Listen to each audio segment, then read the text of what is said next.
علماء کی کمی کوئی نہیں ہے، نہ مدارس کی کمی ہے، لیکن رجال کوئی نہیں ہے۔ وہ لوگ وہ نوجوان جو اللہ کے سامنے کھڑے ہوں تو اللہ بھی کہے خدا بندے سے خود پوچھے بتا تیری رضا کیا ہے، میرا بندہ بول کیا چاہتا ہے۔ فتوحات ہو گئی، کیسر و کسرا ٹوٹ گئے، خزانے آئے، کسرا کا تخت تاقدیس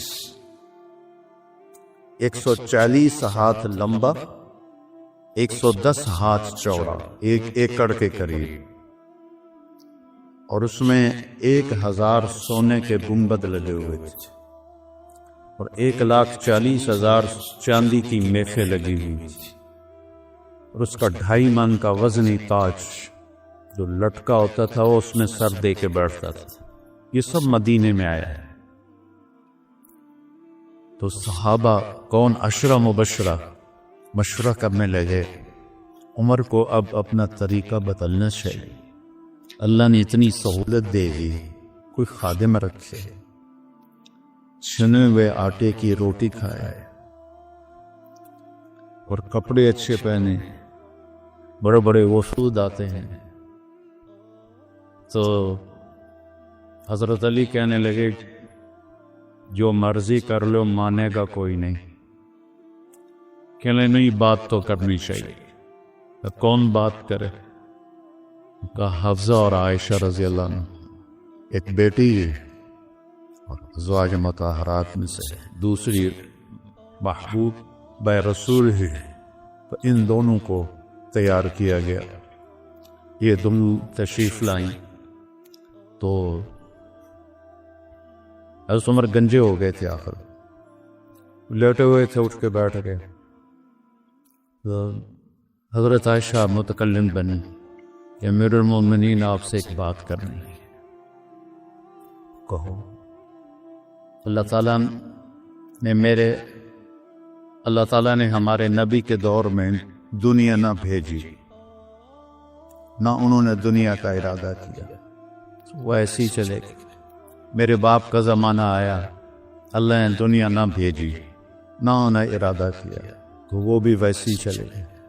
اب اللہ تعالیٰ نے آپ پر دنیا کے دروازے کھول دیے، فتوحات کے دروازے کھول دیے، اب آپ اپنے اوپر رحم کریں، ارفق بنفسک، اچھا کھانا کھائیں، چھنے ہوئے آٹے کی روٹی کھائیں، اچھا کپڑا پہنیں، بڑے بڑے وفود آتے ہیں آپ سے ملنے کے لیے، اور اپنے لیے کوئی خادم رکھی جو آپ کی خدمت کرے۔ آپ کی عمر کا بھی تقاضا ہے۔ حضرت عمر کا رنگ ایسے بدل ہوا۔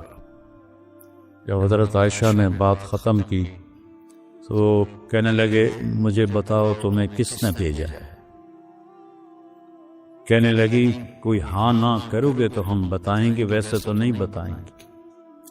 فرمانے لگے اگر مجھے بتا دو نا تو میں مار مار کے ان کے چہرے دلوہان کر دوں۔ تو پھر وہ رو پڑے، پھر کہنے لگے حفصہ تو گھر والی ہے نا؟ بتا اللہ کے نبی نے دن میں کبھی 2 دفعہ کھانا کھایا، صبح کھایا تو شام نہیں کھایا، شام کھایا تو صبح نہیں کھایا۔ کہنے لگے اللہم نعم۔ کیا تجھے یاد ہے تیرے گھر میں نبی کا بستر کیا تھا؟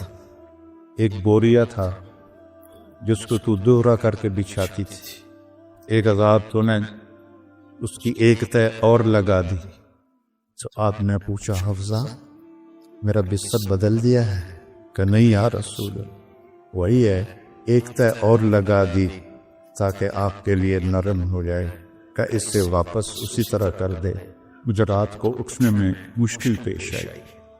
حفصہ تجھے یاد ہے ایک دفعہ تو نے کھانا ایک تپائی پہ رکھ کے دیا تھا، اللہ کے نبی نے اٹھا کے زمین پہ رکھا تھا اور فرمایا تھا میں جیسے غلام کھاتے ہیں میں ایسے کھاؤں گا۔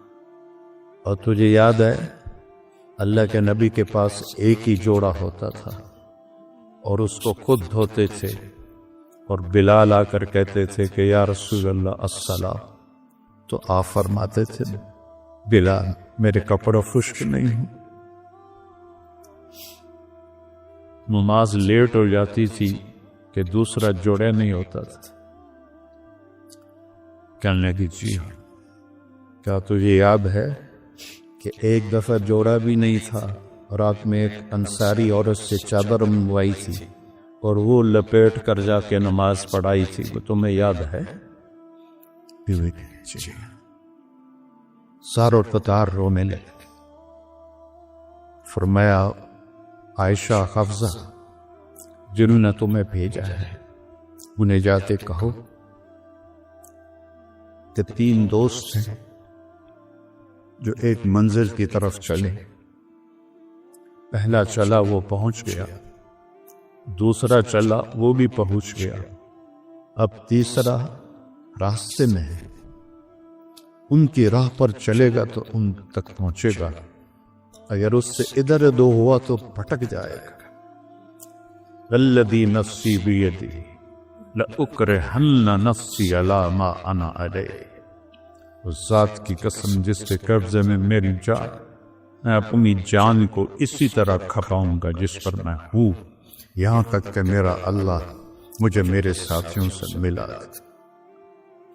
جب خنجر لگا اور امید کوئی نہ رہی بچنے کی تو آپ نے عبداللہ بن عمر کو بلایا اور فرمایا کہ جاؤ اما عائشہ سے کہو کہ عمر امیر المومنین نہ کہنا، اب میں امیر المومنین نہیں ہوں۔ عمر اپنے ساتھیوں کے پڑوس میں عمر کی جگہ چاہتا ہے۔ جب وہ تشریف لے گئے تو حضرت عائشہ بھی رو رہی تھی، انہوں نے یہ روتے ہوئے عرض کیا اماں جان میرا باپ عمر بن خطاب اپنے ساتھیوں کا پڑوس چاہتا ہے۔ تو حضرت عائشہ پھر رونے لگی کہ یہ جگہ تو میں نے اپنے لیے رکھی ہوئی تھی کہ میں اپنے باپ اور خامند کے ساتھ میری قبر بن جائے، لیکن عمر مجھ سے زیادہ حقدار ہے، مرحبا بہ۔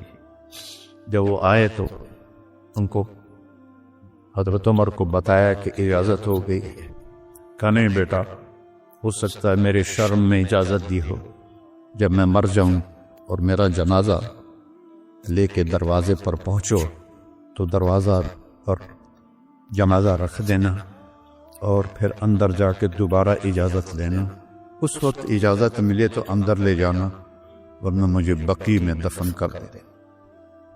حضرت علی اور حضرت حسن آئے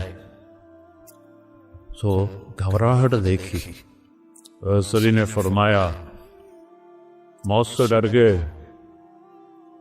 تو سن نہیں، موت سے نہیں، ما بعد الموت سے ڈر رہا۔ کون ہے؟ لو کان بعدی نبی لکان، بول لکان عمر، کہہ رہا موت نہیں، موت کے بعد سے ڈر رہا۔ تو حضرت علی نے فرمایا نہ ڈرو، میں گواہی دیتا ہوں، میں نے اپنے نبی سے سنا کہ سیدہ قبول اہل الجنت ابو بکر و عمر۔ حضرت عمر کہنے لگے حشر کے دن گواہی دوں؟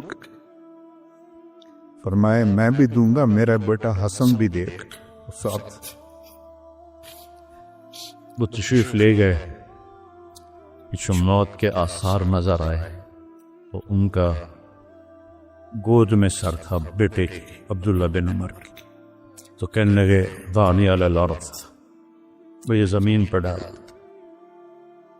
تو ان کا دل نہیں مانا تو ان نے پنڈلی پہ سر رکھ دیا، لگے بھائی تیرا ناس ہو، سنتے نہیں ہو کیا کہہ رہا ہوں، زمین پر ڈال۔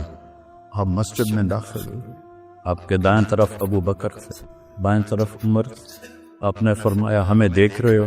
صحابہ سے کہا جی، کہا کذا نحشر یوم القیامہ، اس طرح ہم معاشر میں اٹھیں گے کہ میرے دائیں ابو بکر ہوگا اور بائیں میرے عمر ہوگا۔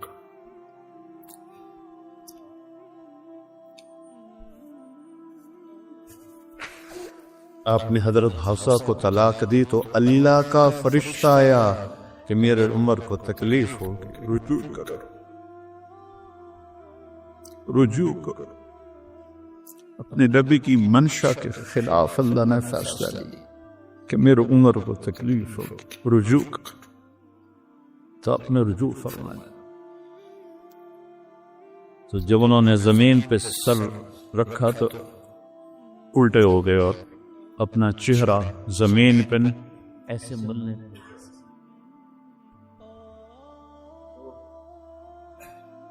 ویل لک ولأمک یا عمر ان لم یغفر لک رب، ویل لک ولأمک یا عمر ان لم یغفر لک رب، ویل لک ولأمک یا عمر ان لم یغفر لک ربک۔ یہی کہتے کہتے جان نکل گئی تو برٹن رسل نے کہا، جو ایک دہریہ تھا، انگریز مفکر، اگر ایک عمر اور ہوتا تو پوری دنیا میں اسلام ہو۔